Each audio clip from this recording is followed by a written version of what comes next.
네, 지리전에 한국국제보건의료재단 이사장님 발언대로 잠시 나와주시겠습니까?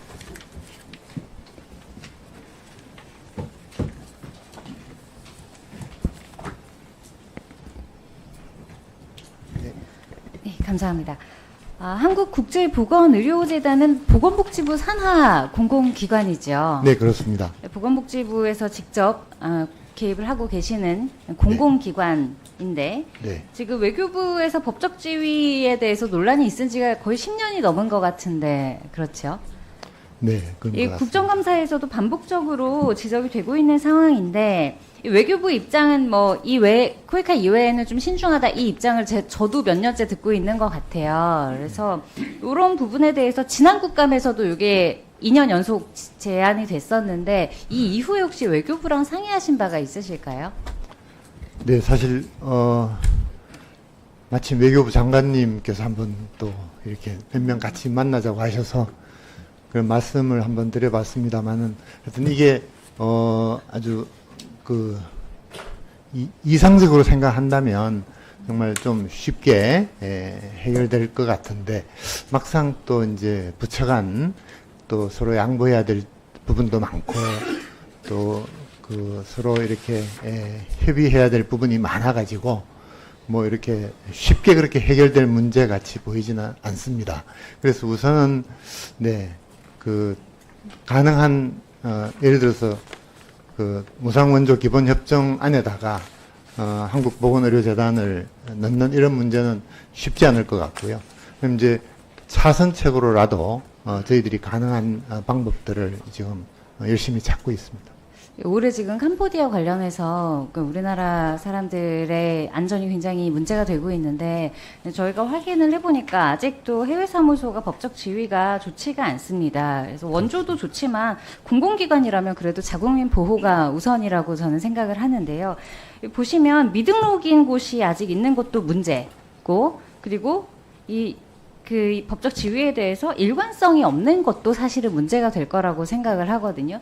특히 캄보디아 같은 경우에는 올해 특별히 문제가 되어서 그렇지 이런 범죄 조직이나 혹은 법적으로 위험한 상황이 뭐 미얀마라던가 라오스라던가 이런 쪽으로도 다 확산이 되고 있는 상황 아니겠습니까? 그래서 이때 혹시라도 뭔가 문제가 생기면 파견국에 나가 있는 파견 인원들의 형평성에 대한 문제가 당연히 제기될 수밖에 없고 이게 또 외교 문제로 비화될 수밖에 없을 것 같은데요. 특히 여기 가 있는 이런 나라들이 안타깝게도 이 한국인 표적 납치가 좀 성행하고 있는 곳인 건 사실인 거고요. 그런데 이번에 캄보디아도 보니까 재단 측에서 하신 게 위기 대응 매뉴얼 그리고 상황 공유 단톡방 그리고 외부기관 용역을 통한 파견지의 안전 확보 이거 3개를 저희에게 주셨는데 진짜 이게 다인가요?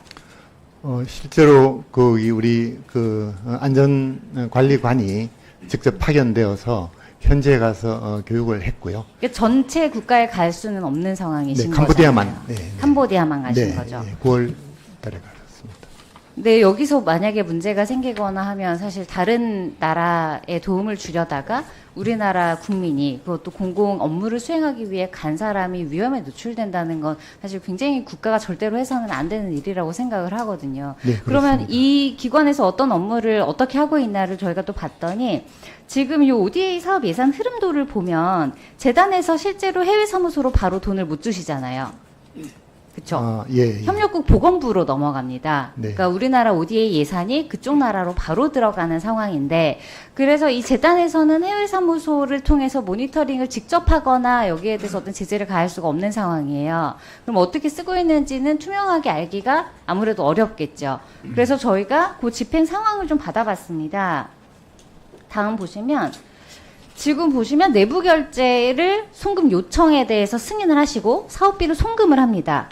그리고 그 사업이 어느 정도 지속이 되면서 재정 보고서 접수를 하게 돼 있어요. 네. 그런데 MOU 맺으실 때 보면은 요거를 3개월 이내에 접수를 하도록 명시가 되어 있거든요. 그런데 지금 보시다시피 재정 보고서가 거의 다 1년을 넘겨서 오고 더 큰 문제는 첫 번째 재정 보고서가 접수되기 전에 두 번째 요청에 따라 그냥 돈이 먼저 가고 뭐 이런 것들이 너무나 상습적으로, 요거는 캄보디아 예시인데 상습적으로 그쪽에서 어떻게 쓰는지도 알기 전에 다음 돈이 먼저 가는 구조. 그 다음을 보시면 이런 거를 몇 년치를 한꺼번에 이렇게 제출하는데 그동안에 우리는 돈을 계속 보내고 있는 이런 상황이 발생을 하고 있거든요.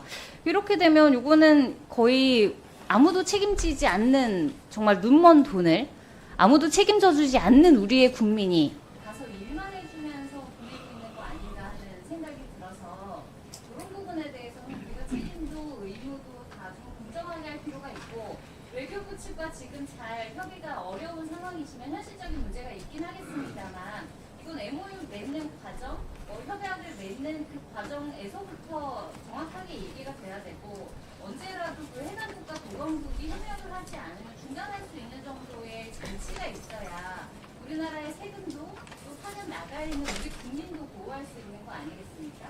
그래서 제 생각에는 이번 그 사무소 법적 지위에 대해서는 가급적 이번 종강까지 대책을 올해는 꼭 마련을 해야 된다고 생각합니다. 올해 이렇게까지 크게 캄보디아 건이 터졌는데 올해도 이걸 그냥 넘어가서는 안 될 것 같고요. 그리고 법적 지위에 대해서는 이번 종강까지 가능하면 보고를 해주시고, 그리고 재정보고서 회계 투명성에 대해서 앞으로 이제 MOU 체결할 때, 그리고 앞으로 외교부와 어떻게 협의하실지도 정리하셔서 제출해 주시기를 부탁드리겠습니다. 네, 알겠습니다. 그렇게 하겠습니다. 네. 네, 다음 이수진 의원님 질의하시겠습니다.